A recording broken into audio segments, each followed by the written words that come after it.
Good morning, everyone. This is Jan from Fursden House. Um, Long time no see. Actually, it hasn't been that long, so I'm not too bad off. It is a beautiful, beautiful Wednesday morning in August, no less, in Alabama, and the weather is fabulous. It's just amazing. It's been very cool. Well, at least for August, Alabama.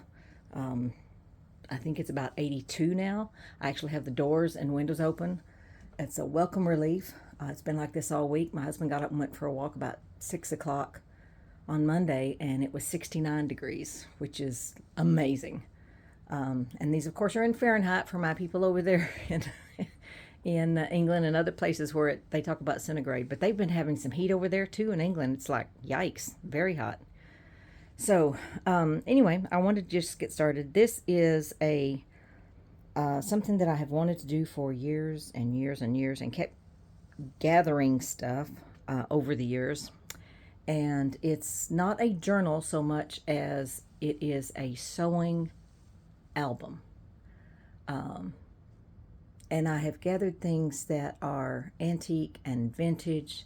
The newest things are things that my gran made or my mom made, um, and my granddaughter that she made when she was little. It had a couple of things in there from that. But I wanted a place where I could just have one place I could go to look at all these things that are so cool. And some of these vintage pieces, they're wild. I mean, they're just so cool. But anyway, I decided not to make a journal out of it because I will never write in it. But a good friend of mine, Kathy, from Decatur, hey Kathy, she suggested making a little booklet that explains what each important piece is to me, like, the things that are my grands and my granddaughters and so on and so forth. So I think I'll do that too. And I haven't decided on the closure, so right now I'm just leaving the closure off. And it may stay off. Who knows? There's no telling. And another one of my ventures lately, I have been creating journal tassels, very elaborate journal tassels, which you'll see with this one. As a matter of fact, let's go ahead and take it off, and then we'll just look at the journal tassel for this one. Um, I like more is better, okay? And I just had a lot of fun with this one. And this blue crochet hook belonged to my grandmother. I have vintage buttons, and look at this, these old bobbins, I think they might be called. My brain is mush this morning. It's still fairly early. These three pieces here, they're not that old. They're maybe 20 years old, 15 years old. But I went to a stitching, if you can believe this, a stitching and embroidery, I don't know, retreat, if you will. And they had these for sale as a little set, and I bought them all those years ago. That was before I was even doing journals. But I did embroidery, and I thought they were cute. It's just a little thimble and sewing machine and measuring tape. Oh, and then there's a little giant pair of scissors. And as I said, that's my grand's crochet. This came from my my son-in-law's mom. Fabulous woman. She did. I mean, she was just amazing, and she did crafts, everything. And when she passed some years ago, Jacob, my son-in-law, very, very sweetly and generously offered them to me because her daughters did not want the pieces that he gave me. And so I was just over the top thrilled that he would do that. This belonged to my grandmother. This belonged to Jacob's mom. Just so cool, these little implements. And, oh, here, this was cute. I thought that's just from Hobby Lobby. This is an old needle thing. Bernina. I've never had a Bernina. And, oh, and here's another one that's, you take this off and it's a needle threader.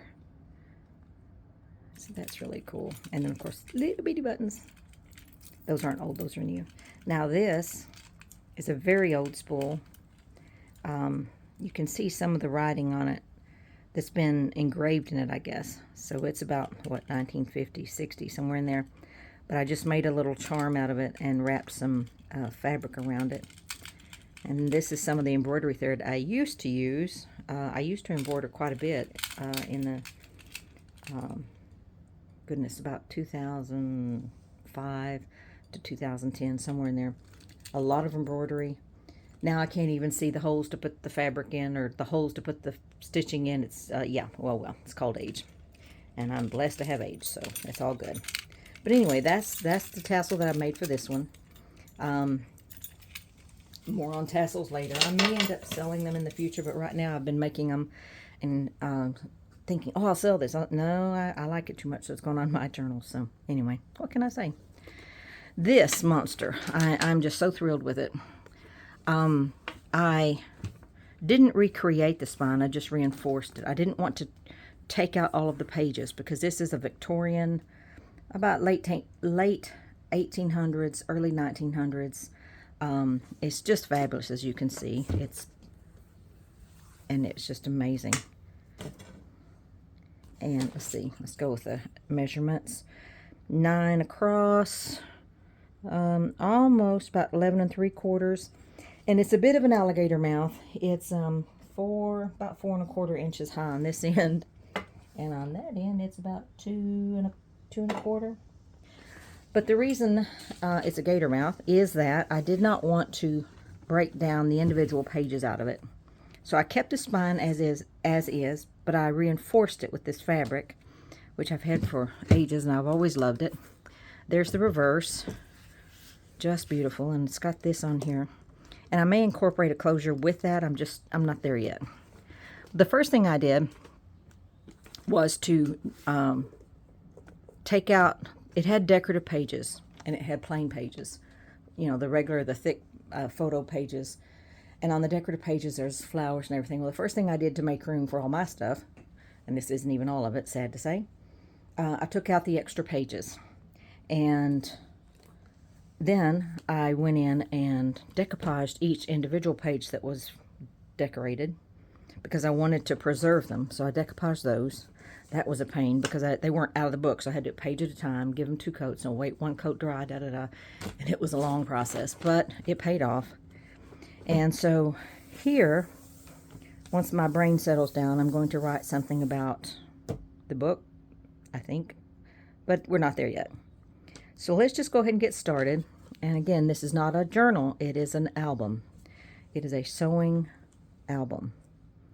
And I got these, some of the stuff I can't even remember where I've gotten it because I've had them for so long. I've just, over the years, going to thrift shops and antique malls and friends giving me things. And it's just, you know, I just don't remember where everything came. But I thought this would be the perfect cover for this. And someone has put it together quite beautifully. And I just love it. So, and here we go. So these are old cards. I'll make sure it's so big I have to make sure I'm in focus. Again, these are all sewing related. Threads. Household Sewing Machine Company. And this one's, again, Household Sewing Machine Company. So these are just old cards, perhaps advertisement cards and what have you that I have purchased along the way. And here is the beginning of the album. Now, I've added these. It did not have any of these, but I know some albums do. And after I decoupaged it, there were a couple of pages that ended up sticking, and it's probably because I put too much decoupage on there, because I do get carried away sometimes. And because it wasn't sticking with the first coat, but I gave some of them 3 and 4 coats, like this page. So it kept sticking, and that's why you see this little tear in here, which I probably need to go over that with decoupage just to reinforce it and seal it. But this is parchment paper, plain and simple parchment paper that you buy for putting on your cookie sheets to make cookies and so on and so forth. And all I did was just run a line of glue along the top after I cut it out the right size. And I love the color. Some of it comes in white. I love this old color. It just, to me, it speaks like it's old. And so there's the first page. And you can see where it's stuck, and it was like, confound it, I tried so hard. But again, I probably put too much decoupage on it, and it just, yeah, what can I say? But that's the first page, and all of these pages are going to be decorated with these types of flowers. And again, I took the plain ones out to make room for everything I put in, and it's still awfully thick. But I don't care. I wanted them all there. Now, this is a bookmark that my grand made. She crocheted that. She tried to teach me crochet. She finally told me, Jan, you can't crochet. I can't knit either. I can embroider. Well, I used to embroider. I even did cut work and beads and embroidery with ribbon and stuff. But yeah, crochet and knitting, beyond my skill. Never have been able to. This is one of her crochet hooks. This, if you'll see the outline in there, I think you might be able to see it. There's a little Dutch doll outline, and that is a pattern that my gran had. When my girls were little, she made each of them a quilt of Dutch dolls. And she made me a quilt when I was little of Dutch dolls. When I was about 11, 12, something like that. And this, oh, well, go back to this. About 2 years ago, I was in Fort Worth with my daughter, and they have this massive, massive antique mall. And I wasn't finding anything, and I got to a point where it was like, oh, let's just go. And I thought, oh, there's something right over there. Let me just take a look at it. And it was a shoebox full of old patterns. Old patterns, 1930s, 1940s. There were about 20 of them in there in various conditions, but most of them good. And then in here, there was this envelope, and I've never seen, or I've never heard of this particular brand, if you will. But inside some of these, there were a couple of them, there were actually pattern pieces of this fabric, no, it wasn't like regular fabric, you know, the tissue paper, but they didn't have any design on it. You might hear my cat because he's whining and wanting something. So anyway, popcorn's just going to have to deal. But I've never seen the paper. It was like this, but it's all plain. Now, none of it's in here because I haven't decided exactly what to do with it. Yes, popcorn, come on in, say hi. Yes, I know. But I had never seen it like that, and I assume it's for people who wanted to make their own patterns. So, and this piece here, this is just, it was in a bag of stuff that I got. It doesn't belong to anyone in my family, but I remember seeing Gran and my other grandmother, and I think even my mom when I was little, putting, you know, she'd wrap a bit of thread that she wanted to save around a piece of cardboard, or she'd stick a needle in a piece of paper, and I thought, as soon as I saw that, it was like very reminiscent of how I grew up looking at things. And anyway, here's another one that kept wanting to stick bad, and I'm thinking about just, regardless, just going in and putting them on all of them. I don't know, but there are about 3 or 4 that have it. So here you see all of this has been decoupaged at least twice, just to reinforce it, because you can see in certain areas on the corners it's ripped. I mean, it's, you know, if I were this old, it's over 100 years old, I'd have a few rips and dings too. You can see around here, up the top, and in here. So I thought, decoupage it, reinforce it. And obviously the buttons, these, I'm thinking mid-century, maybe 1960, don't know. But it was just one of the things that I just loved. I love the color, and the graphics of these things are just fabulous. And this, if you'll look really close, I'm not sure if I can bring, I mean, it's heavy. You see that little square there? The square, before I glued it down, moved. And it says on the reverse, patent pending 1892. And what it was used for, if I'm correct, is, you know, those things where you're doing a hem and you want the hem to be the exact length all the way around, like a skirt or whatever. Well, that's what that is. And this little metal piece moved up and down so that you could, you know, get everything the one length. And I thought, wow, I mean, the ingenuity is just fabulous. So, let's go here. Ta-da! You can see I had fun here. As I said, I've collected these pieces over the years, and it's just phenomenal. Pardon me, I had to take a sip of water. I have got allergies, and I cough very easily. But such is life. It could be worse. This was interesting, a buttonhole gauge. And I noticed the person hadn't cut out this one, but these are the sizes she used. Some old buttons here. All of this is vintage. Now this is a recent cutout, but all of the pieces, everything except the cutout here, is vintage, 1960s, 1970s, maybe some 1950s. Look at these. Now this, when I saw this, it was in a group of stuff. Look at the tiny little buttons. There are 12 there, and the 12 buttons do not even make up 1 square inch, I don't think. And they're just precious. There are 12 little buttons. Mother of pearl baby buttons. I don't see how you could ever get them in and out of a thing, unless maybe they were used for decoration. I don't know. Wicking yarn. It's just cool. Cross stitch originals. That's probably not very old. Maybe 70s, 80s, something like that. I don't know. 30 cents for needles, I wish. And that's just from a seam binding label, 25 cents. Yeah, 39 cents for repair needles. And these are really nice. And I have been known to use these. I've got another set where you want to get like some kind of upholstery, something that you're working on, and you need a curve. They got needles that curve. This side, and one of the challenges was a lot of, they have these little holes, and it's like, well, I wanted to honor those cutouts. And if you didn't honor them, then you ended up getting a lot of stuff all over here. So I was like, well, we have to find small stuff. And I rose to the challenge because I had a lot of stuff. So here we are, needle, Castle needles, Warwick Castle needles. And these are made in England. And I mean, these did not come from my mother-in-law. I'm not sure where they came from, but made Crowley's Lion Brand Gold Eye Betweens, number 8. And these are number 8s as well. And here, years and years ago, now this was before I was doing journals, I did ribbon embroidery.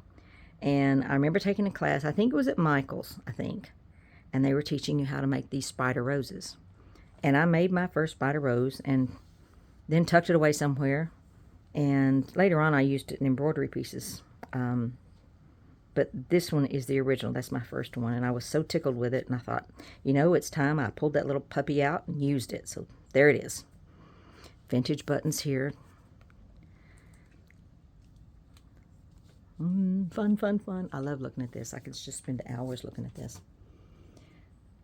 Here we have these two. I'm not sure if these are originals or what, but they were in some stuff that I bought. This needle case, Army and Navy needle book from England. And I put a little bit of Velcro so we can look inside. And of course it wants to tear naturally. So I'll have to reinforce that. You have needles here. And you have these needle threaders, which I never got to work. Every time I would try and use one of those, the wire would pop out. I hate them, but they're pretty. More needles. And the needles here. Silver steel. And here is the envelope that held them. The Army and Navy. They had a place, it was called the Army and Navy Stores. Now, I don't know if they still do that. I'm just not sure. But this was inside that, but I love the graphics on both. Vintage buttons here. Another one of those little darlings that never worked for me. And let's gently lift this. I've got a bit of Velcro. This was my favorite needle book. Bought it years ago. The graphics on the back were good too, but I wanted it in here, so I've taken photocopies of everything so that I can always use graphics again. But you can see this one's been well loved and well used. Not these two, but here and here. So this came from my mother-in-law. It was in her sewing box, which I inherited after she passed away a few years ago, and it was really nice. It was just it's the letter B, and it was. I thought, well, okay, that's neat. Needles, the little Martha Washington Inn sewing kit. Not very old, but I thought it was cool. And it fit. You can see here, there's a gouge out there. That's why I put this over there to kind of protect it, instead of trying to get it underneath. And these were just bits and pieces that I've found down through the years. Again, a lot of times I would buy a bag of stuff, and it would be, just a bunch of stuff. And some of it was not really any good, and some of it was. This is the pattern for my bridesmaid's dress. Sherry up in Murfreesboro. She was my bridesmaid in 1980. And this was the pattern we used for her dress. And later on, I'll show you the fabric that was used for the dress. I love the fabric. But that is the actual pattern. I'm not sure. Let's see. This one was one that came from not El Paso, from Fort Worth. And again, I've not heard of this. The Houston Chronicle, Houston, Texas, Pattern Department. First in women's news, features, and special articles. Mary Martin pattern. So it's the same as that other envelope. And underneath here, if I can lift it without totally screwing it up, there are pattern instructions.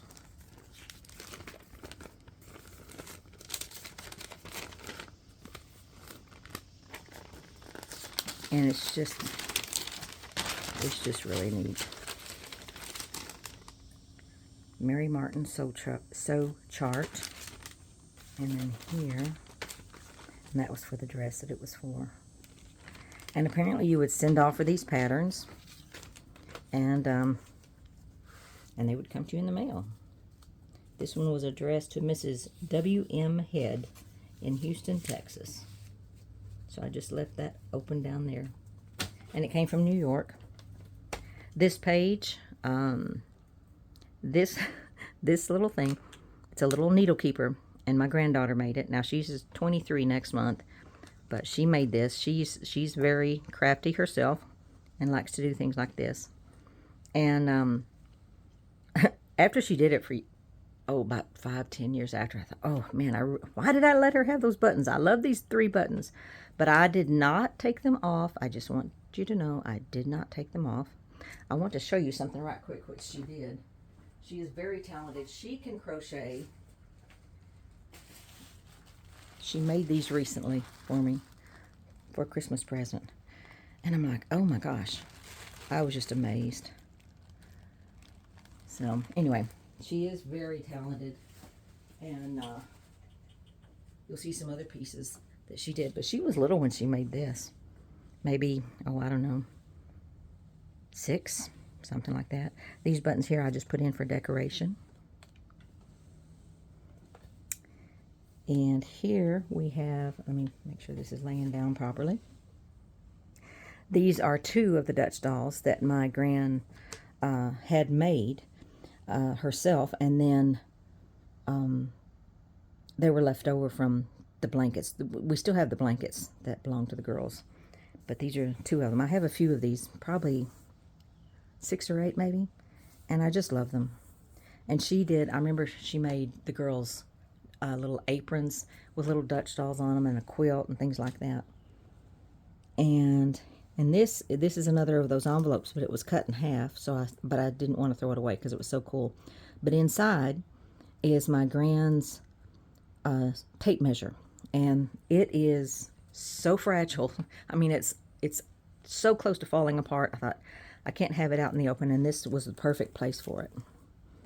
And then this was just something that I got from somewhere, and I loved the idea, so I actually made a couple of these like this myself, but this one I did not make, I don't think. I think this was the one I purchased. Yes, it is. I just loved it. Mason jar full of buttons, and that's frequently how we find them. That's how I got a huge jar of buttons earlier, a couple of years back. Now these, again, the challenge is fitting in these little apertures. And these are from my mother-in-law's shop. She had fabulous antique shop. We're talking 17 and 1800s and early 1900s, but just a fabulous shop. And she had furniture and all this, but she had what she called smalls, and she called these things that help sell the larger pieces. And she would decorate them as if they were in someone's home, the larger pieces, the large pieces of furniture. And some of the things she did, she would also sell pillows, pillowcases, things like that she had brought back. And I think these came from England. Now this one's Clooney lace, Irish linen. I believe that's where she got them. Another Irish linen and another Clooney lace. And I just loved the graphics on it, and so I was able to salvage those. One of my favorite pages is buttons. I love buttons. These are all original, and all original to their cards. And I thought just make a lovely display of them. And that, believe it or not, is a scissor sharpener. There's a metal piece, probably steel, and you would run your scissors, through it. The blade of your scissor on either side of this, and that's how you would sharpen it. I don't know how well it worked, but we have the same thing now, more or less. It's enclosed with a lot of plastic, of course, naturally, but all you needed is this piece right here. And there's another one in here too, but this one's the steel one, and it says, oh goodness, I can't read it. NDDYS.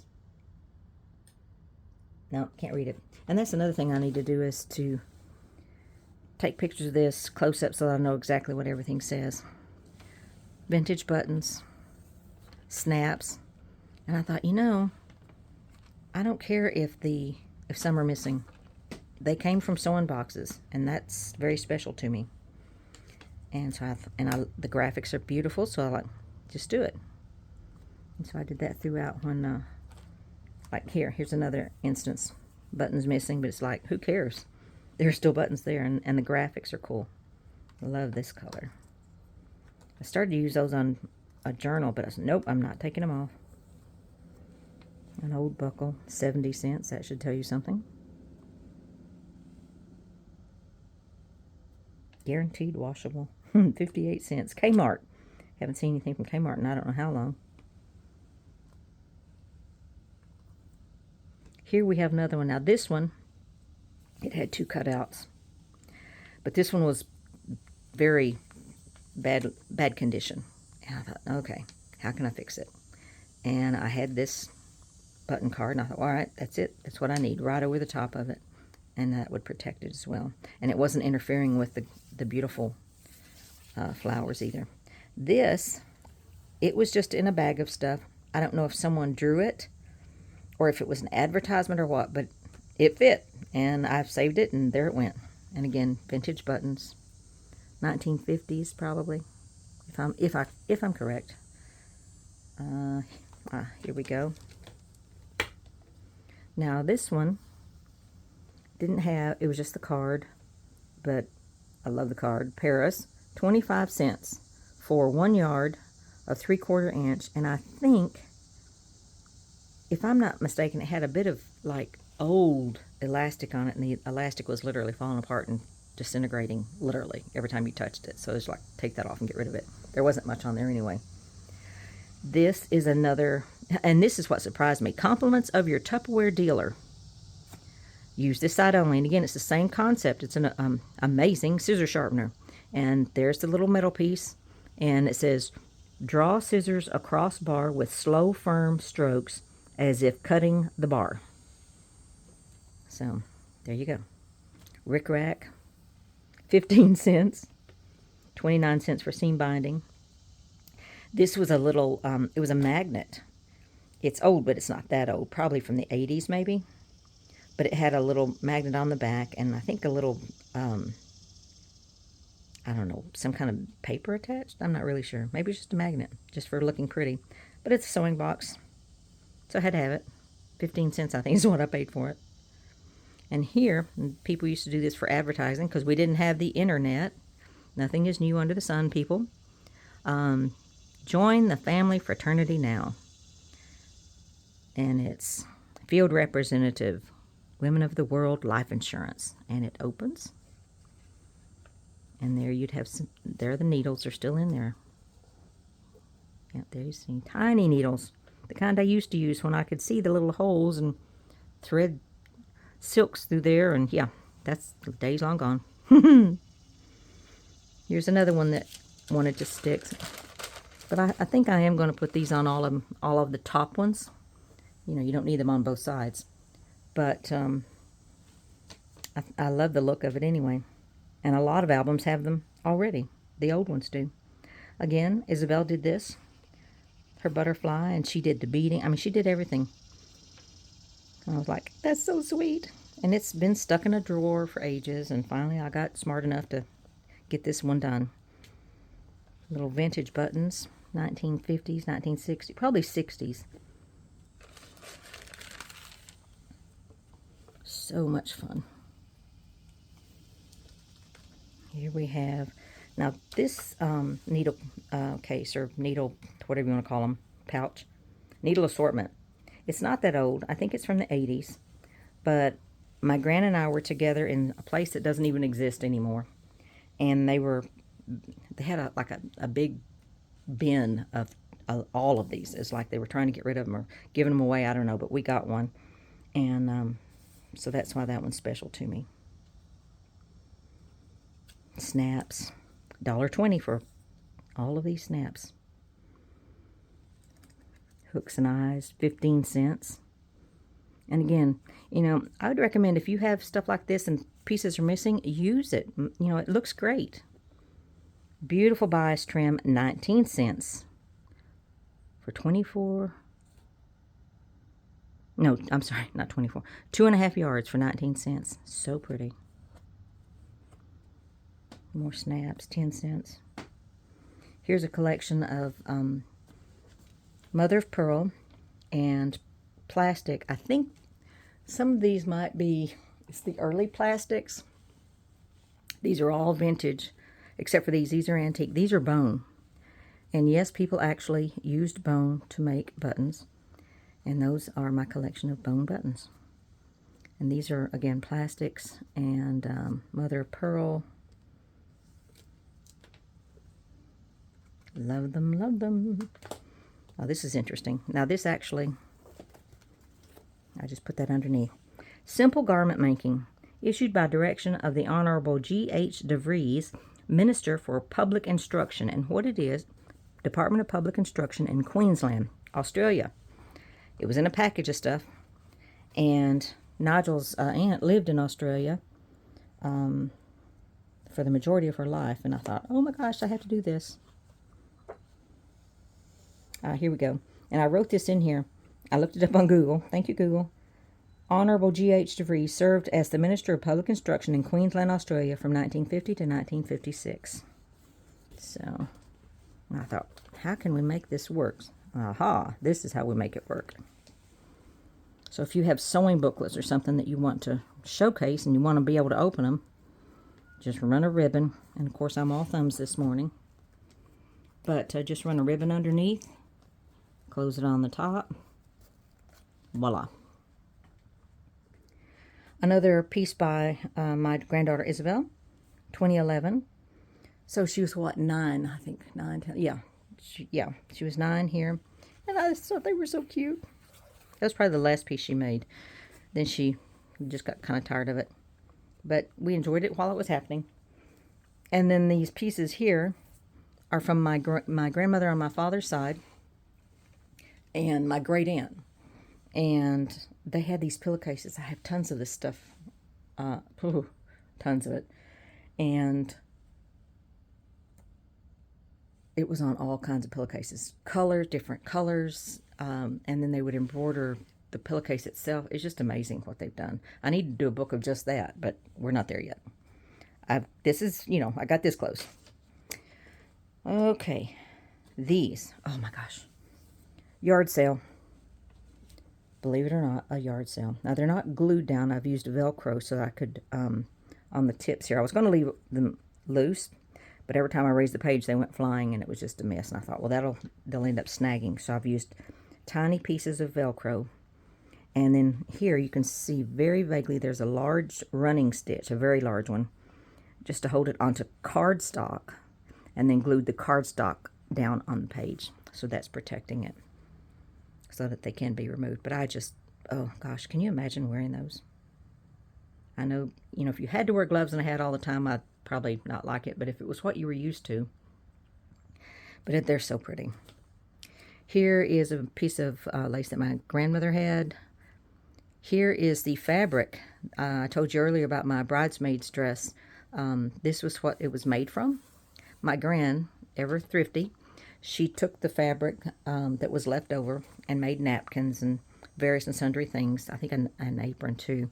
But I still have this piece of fabric that I really like. This is my very first cut work piece. Yeah, I used to do all this stuff, embroidery and cut work. And I've protected it. I've reinforced this here because it was wanting to tear. And I wanted really strong tape, so and it's hidden, so it's like mine. This is antique. I love the graphics. Just beautiful. But it was plain on this side when I opened it up. It was a needle case, a needle book. And I thought, well, it looks too plain because, you know, I don't like plain. I like detail. So I added this here. But yes, yours truly. First you reinforce around a certain area. And then you go in and you cut it. You literally cut the threads that are not reinforced. And I took a class, I think it was up in Knoxville, Tennessee. We're talking about 15, 20, probably 20 years ago. And the lady was very sweet, but she said, no one leaves until you make at least one cut. And we're like, what? Nope, nobody leaves until you make one cut, because she says, I'll guarantee you, if you walk out of here without cutting, you will never cut it. And she's right, I wouldn't have. I would have brought it home and, oh, that's nice, but I wouldn't have cut those little pieces out. So, sure enough, we all made our cuts. And for the longest time, it was, I used it, and then I gave it to my mother-in-law, and she used it until her passing. And then, of course, I inherited it back. So I thought, well, and how I've kept it on there is there's a long running stitch here on cardstock, and then glue the cardstock down. It's to protect things. Now these, this is the last page. These are little pot holders that my gran made. They're more decorative. They weren't that great at, being a pot holder, but they were so pretty. And I just, she didn't have patterns for everything, but to me, they're priceless. I mean, they're just so cool. And I've saved these. My gran passed in 1998, and I have so much of her stuff. It was just amazing. And these little darlings, I found them at an antique mall. Darn near fainted. I'd never seen them before, but a friend of mine, she said she used to have some. Again, Kathy over from Indicator. Hey, Kathy. She had a pair. And it's for, I guess, drying gloves. I thought it was for drying gloves. But I think what it also might be is just a glove form to keep them in shape. And I was like, oh my gosh. And I've just glued them down. I had to break it. Yes, it's true. These went inside here, and I took a pair of cutters because they were up. They wouldn't lay down. But is that not cool or what? So anyway, that is the end of this particular one. I still have a lot more stuff, but this one is very special to me. And let's see, where's it? Yeah, here's its. Move him over here. He is heavy. And there's all the fun tassel pieces. And those I got from my friend Annette. Hey, Annette. Let's see if I've got any other pieces I didn't mention. An old button. I love green. And that's a new piece. So anyway, I hope you're having a wonderful day. It is beautiful, beautiful here. And take good care, and I'll talk to you soon. Bye-bye.